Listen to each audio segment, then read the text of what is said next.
روشنی کا سفر، روشنی کا سفر، ہر طرف فکر کو دوڑا کے تھکایا ہم نے۔ میرا دل اپنے پیدا کرنے والے کے پیار اور اس سے تعلق کا پیاسا تھا۔ میرے اندر اس کی رضا کی راہوں پہ چلتے ہوئے اس کا قرب حاصل کرنے کی تڑپ تھی، مگر میرے لیے مسئلہ یہ تھا کہ اس کی رضا کی راہیں آخر ہیں کون سی؟ اسلام کے نام پر مولویوں کے جو عقائد میں اپنے گرد و پیش پاتا، لاکھ کوشش کے باوجود اپنے دل سے انہیں صراط مستقیم کے طور پر منوانے میں ناکام رہتا، کیونکہ ان عقائد میں نہ صرف میں خلاف قوانین قدرت باتیں پاتا، بلکہ ان میں ایسی باتیں بھی پاتا کہ جو انصاف کے بنیادی تقاضوں کے خلاف ہیں، مثلا قتل مرتد۔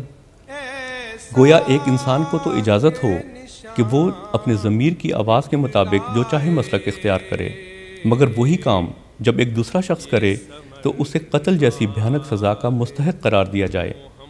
ایسے دوہرے معیاروں کو قبول کرنا کسی طور میرے لیے ممکن نہ تھا۔ تلاش حق میں سرگرداں چلچلاتی دھوپ میں میں صحرا در صحرا گھومتا رہا۔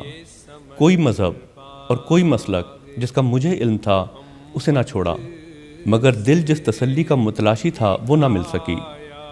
میں اپنے رب سے فریاد کرتا کہ اے میرے رب، سب کہتے ہیں کہ تو پہلے زمانے کے لوگوں سے کلام کرتا اور ان کی ہدایت کے سامان فرماتا تھا، مگر تو آج نہیں بولتا۔ میرے رب، تو آج کیوں نہیں بولتا؟ کیا ہم تیرے ویسے ہی بندے نہیں کہ جیسے پہلے کے لوگ تھے؟ تو ان سے تو کلام کرتا اور ان کی ہدایت کے سامان فرماتا تھا، تو پھر تو نے اپنی اس صفت کو آج کیوں معطل کر دیا ہے، جبکہ متلاشی حق جانکنی کی عالم کو پہنچ رہے ہیں؟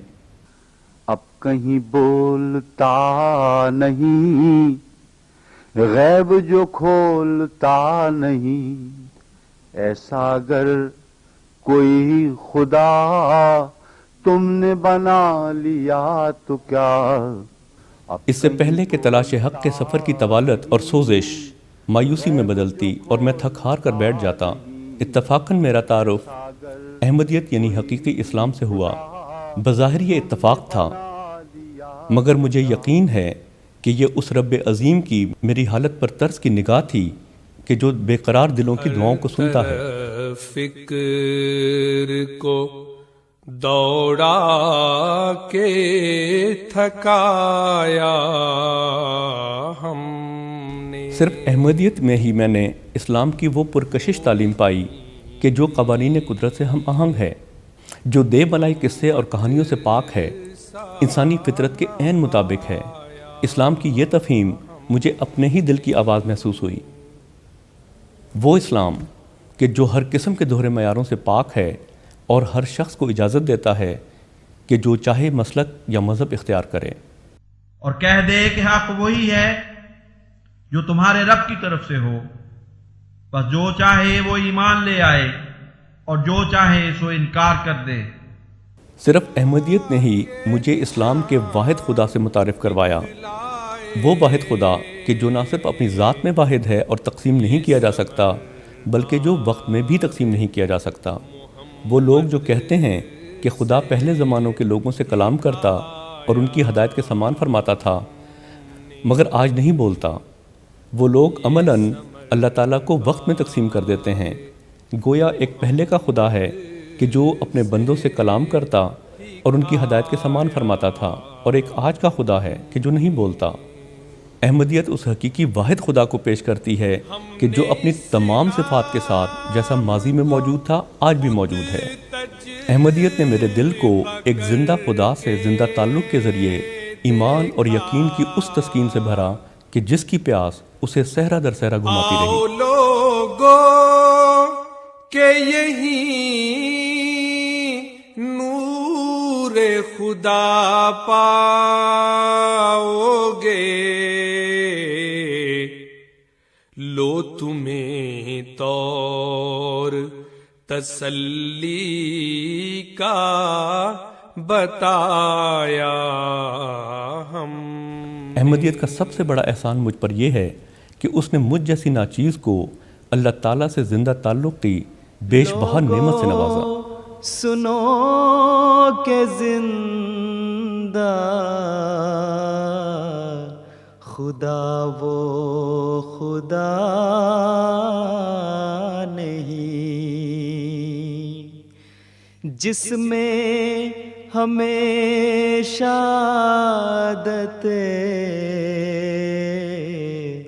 قدرت نما نہیں۔ کیا زندگی کا ذوق اگر وہ نہیں ملا، کیا زندگی کا ذوق اگر وہ نہیں ملا، لعنت ہے ایسے جینے پہ گر اس سے ہیں جدا،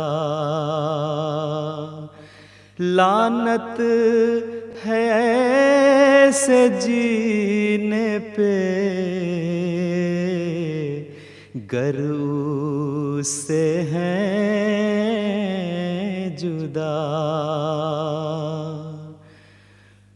اس رخ کو دیکھنا ہی تو ہے اصل دعا، اس رخ کو دیکھنا ہی تو ہے اصل دعا۔ جنت بھی ہے یہی کہ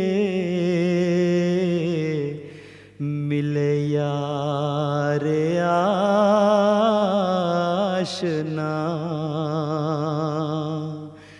جنت بھی ہے